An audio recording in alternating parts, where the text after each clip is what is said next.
Portabilité du numéro de téléphone mobile, si tu en as un, ça t'intéresse d'air. Un principe nouveau au Sénégal qui consiste à changer d'opérateur tout en gardant le même numéro. Un préalable cependant, il faut se faire identifier par sa carte nationale d'identité, un processus qui n'a pas que des adeptes. Suivons la journée de réflexion organisée par l'ARTP. La portabilité des numéros mobiles permet aux abonnés de la téléphonie de migrer d'un opérateur à un autre tout en conservant son numéro. Un processus partagé par les acteurs de la télécommunication et les associations consuméristes. C'est une mesure extrêmement révolutionnaire dans l'histoire des télécommunications de notre pays qui va permettre aux consommateurs de requérir un droit qui lui est un droit spécifique. L'abonné qui, maintenant, chaque fois qu'il n'est pas satisfait chez un opérateur, peut changer et aller chez un autre sans qu'il y ait une quelconque modification. Pour la mise en œuvre de la portabilité au Sénégal, il faut au préalable identifier son numéro de téléphone avec sa carte d'identité nationale. Un principe qui inquiète les consuméristes, mais les autorités gouvernementales rassurent. Cette mesure d'identification ne sera en aucun cas une mesure permettant, un moyen permettant à certains de pouvoir espionner les consommateurs. Donc il faut que ce soit très clair, nous ne l'accepterons pas et l'ARTP n'est pas dans les dispositions de vouloir libérer certains pour profiter de cette mesure, pour en tout cas faire de l'espionnage. Je pense que c'est un acte de citoyenneté de pouvoir s'identifier, qu'on puisse savoir à qui appartient un numéro pour une meilleure protection par rapport à la population. Donc ce n'est pas du tout dans un souci de pouvoir, en fait, si je peux me permettre, espionner telle ou telle personne. Le recours à cette fonctionnalité pourrait encourager la concurrence dans le secteur de la téléphonie mobile, ce qui serait bénéfique pour le consommateur. Ça va favoriser la concurrence. Et qui dit concurrence dit également la possibilité d'acheter un prix avec un meilleur rapport qualité-prix. Ça va booster donc le secteur des télécommunications dans notre pays. Cette évolution pourrait être un levier important dans le secteur de la téléphonie. Le processus d'enregistrement des numéros est enclenché depuis plus d'un mois. Jusqu'au 31 juillet, tout le monde est exhorté à le faire sous peine de perdre son numéro. Un compte rendu de Nafissatou Silla. Merci. Il y a parmi les abonnés certains qui trouvent des vertus au changement annoncé avec la portabilité et l'identification des numéros de téléphone cellulaire. Quant aux vendeurs de puces dans la rue, ils redoutent beaucoup ce changement. Marie-Christine Mendy avec Diafaraba. Conserver son numéro de téléphone mobile et changer d'opérateur, c'est bientôt possible au Sénégal. Certains consommateurs apprécient l'initiative. Et je pense que c'est une bonne initiative qu'ils ont pris de garder un numéro et de changer d'opérateur parce que ça arrange les clients quand même. Ça nous arrange, ouais. Ça permettra aux opérateurs d'être plus compétitifs. Je ne compte pas de changer d'opérateur. Si je vois l'un ou l'autre est plus bénéfique, je m'intéresse de l'autre côté. Soit disant que je quitte d'un réseau vers l'autre, c'est pour ma rentabilité, ce qui m'arrange, je choisirai l'autre. Si je vois dans le cas contraire, je change d'opérateur mais ça ne fonctionne pas, l'ancien est mieux que le nouveau, je reviens dans mon nouveau réseau encore. Pour moi, ça permet à l'entreprise de faire les concurrences. Certains vont voir leurs prix, leurs tarifs, tarification à la seconde, soit disant que s'il y a concurrence par rapport à moi aussi, je vais essayer de diminuer mon prix. Nous, en tant que consommateurs, ça va nous arranger encore. Outre la portabilité, les consommateurs devront se rendre dans les différentes agences des opérateurs de téléphone pour assurer leur identification. C'est normal. C'est une bonne chose à mon avis, car ainsi, beaucoup de malfrats pourront être identifiés. Il arrive des fois qu'une personne vous appelle et vous insulte ou vous menace. Mais avec cette nouvelle méthode, je pense qu'il ne sera plus possible de faire de tels actes. Un processus qui risque de plomber le marché des vendeurs de puces, car ne disposant pas de fiches d'identification. Ça ne nous arrange pas, car nous ne pouvons pas identifier les clients. Nous risquons d'enregistrer des pertes énormes. Cette initiative entre dans le cadre de la modernisation du secteur de la téléphonie au Sénégal, même si certains consommateurs craignent d'être mis sur écoute. Nous recevons sur ce plateau le coordonnateur général de l'ARTP, Mor Mbaye. Bonsoir. Bonsoir, Mamoudou. Merci d'accepter notre invitation. Portabilité d'un côté, identification de l'autre. C'est quoi même, comme disent les Ivoiriens? Mais merci Mamoudou. C'est important de poser cette question parce que c'est deux concepts différents, même s'ils sont liés. L'identification des abonnés consiste à lier la puce à l'abonné. Tout le monde sait aujourd'hui qu'il est possible d'aller dans la rue et d'acheter une puce sans être identifié, de l'utiliser comme on veut et puis de jeter la puce après ou de la garder. Alors l'identification est une disposition qui oblige l'abonné à se faire enregistrer, à se présenter chez l'opérateur avec sa carte d'identification nationale et à se faire enregistrer comme titulaire de la puce qu'il détient. C'est quelque chose qui nous est imposé par la loi, parce que depuis 2007, un décret a été pris dans ce sens et qui a été appliqué par-ci, par-là, ou en tout cas, l'application n'a pas été ce qui était attendu dans le texte. Et récemment, les autorités gouvernementales, par le biais de M. le Premier ministre, nous a instruit de mettre en œuvre cette identification des abonnés. Alors, la portabilité, changer d'opérateur tout en gardant le même numéro, c'est juste ça ou est-ce qu'il y a d'autres commodités liées à ce changement? Exactement, c'est tout à fait ça. L'idée de la portabilité, c'est de permettre à l'abonné, à chaque fois qu'il le souhaite, de changer d'opérateur. De dire, je ne suis plus satisfait ici, je vais chez un autre opérateur, tout en conservant son numéro.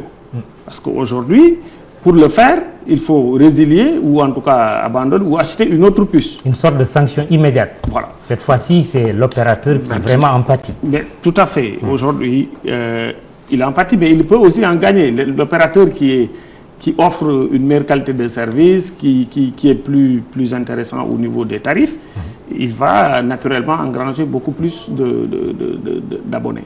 Donc, la portabilité, donc, pour revenir à ce concept, permet à l'abonné de changer d'opérateur quand il le souhaite, en conservant son numéro sans aucune modification de quelque sorte que ce soit. Sauf peut-être 77, 76, 70. Non, même ça ne change pas. Ça ne change pas. Du tout. Ah, c'est ça la nouveauté. Les préfixes sont gardés. Très bien. Ces préfixes sont conservés. Très bien.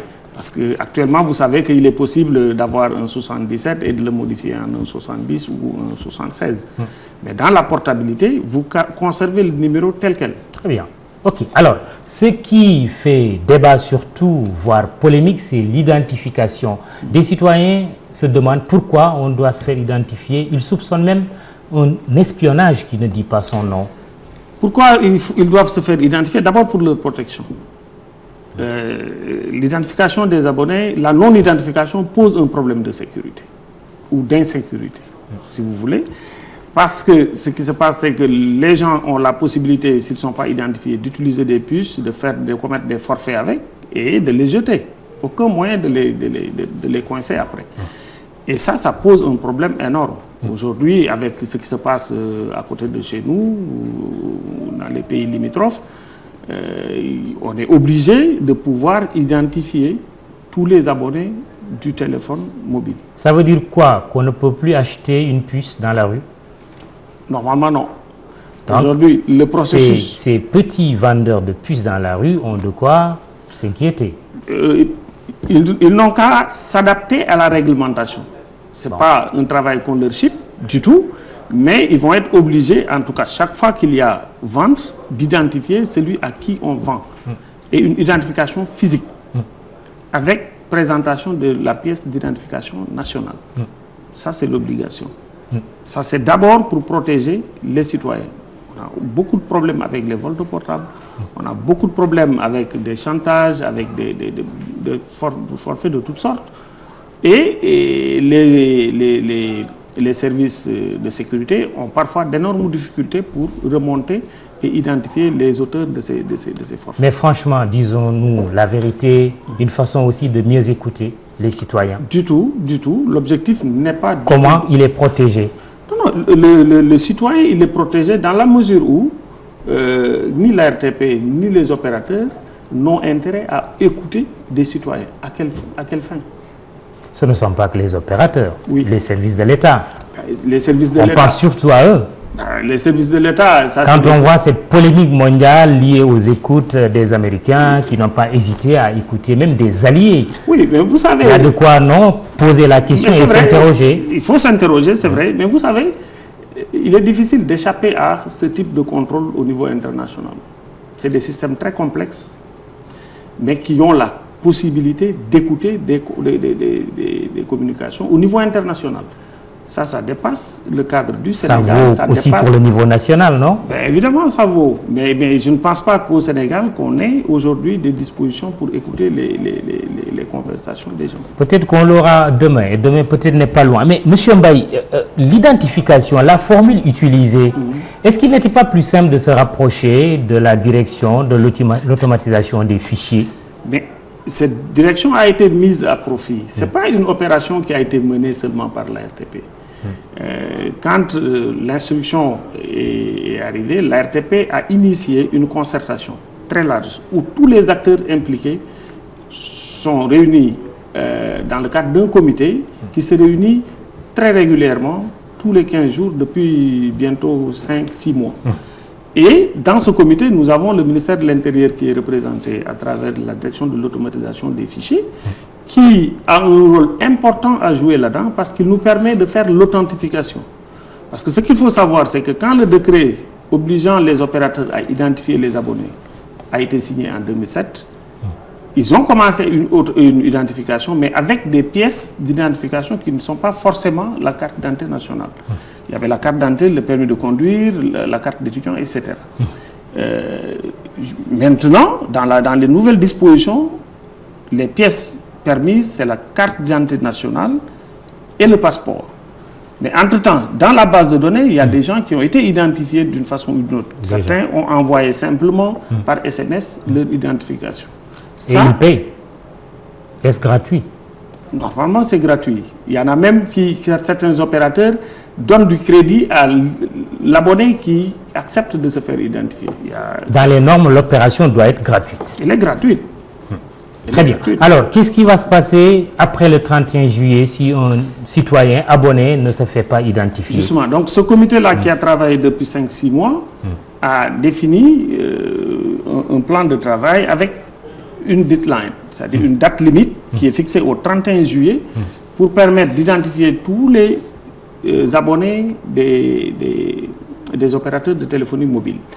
Arrivé cette date, tout abonné qui détient une puce qui n'est pas identifiée verra sa puce coupée. Tout simplement. Tout simplement. Il y aura une procédure, certes, une restriction d'abord et ensuite la suppression pure et simple, mais on est obligé. Cette opération va coûter combien?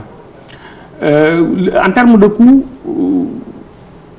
c'est difficile de le dire parce qu'aujourd'hui, il y a une partie du coût qui est supportée par chacun des opérateurs, mais il y a une partie du coût qui est supportée par l'ARTP. Au niveau de la communication institutionnelle que vous avez vu récemment dans toute la presse, c'est l'ARTP qui supporte cette communication institutionnelle. Très bien. Mais chacun des opérateurs aussi a mis en place un certain nombre de dispositions et une communication qui a un coût. Dernière question, en quelques secondes. Un abonné mieux contrôlé, identifié, mais l'échange c'est quoi? La contrepartie c'est quoi? Un réseau plus quand même fluide, non? Il y a un gain sur la sécurité, il y a un gain sur la concurrence, parce qu'aujourd'hui, dès qu'on installe un levier de concurrence de ce type, vous allez voir que les services vont être, la qualité des services va être améliorée au niveau de chacun de ces opérateurs qui voudraient engranger le maximum d'abonnés venant des autres. Très bien, on jugera sur pièce. Merci, Mor Mbaye, vous êtes le coordonnateur général de l'ARTP. C'est la fin de ce journal pour ce soir. Demain, rendez-vous avec Khalifa Diakhaté. Bonsoir.